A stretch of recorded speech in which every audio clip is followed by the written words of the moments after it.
வெயில் இருந்தால் தான் வத்தல் வடகம் எல்லாம் போட முடியும்னு நினைக்கிறவங்களுக்கு நம்ம வீட்டில் ஃபேன் முன்னாடி ஒரு வருஷத்துக்கு தேவையான வத்தலை சூப்பராக ரெடி பண்ணி வச்சுக்கலாம். ஒரு மிக்ஸி ஜாரில் அரை கப் ரவை, அரை கப் மாவு ஜவரிசியை நல்லா பொடி பண்ணி எடுத்துக்கோங்க. இதோடவே 2 கப் தண்ணி சேர்த்து நல்லா அரைச்சி எடுத்ததுக்கு அப்புறமா இந்த அரைச்ச விழுதோடவே கூடவே 1 கப் தண்ணி சேர்த்து நல்லா கலந்து எடுத்துக்கோங்க.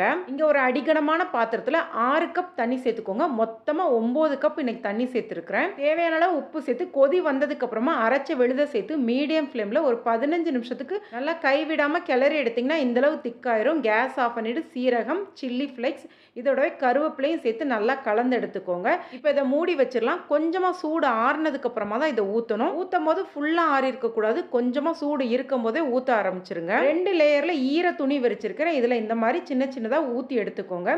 இது ஒரு நாள் ஃபுல்லாக ஃபேன் முன்னாடி ஃபுல் ஸ்பீடில் வச்சு எடுத்திங்கன்னா நல்லா காஞ்சிரும். உங்களுக்கு வெயில் நல்லா வரும்னா நீங்கள் வெயில் இருக்கிற இடத்துலையும் நல்லா ஒரு நாள் வச்சு எடுத்துக்கோங்க. எடுக்கும் போது பின்னாடி தண்ணி தொளிச்சுட்டு எடுத்திங்கன்னா இந்த மாதிரி ஈஸியாக வந்துடும்.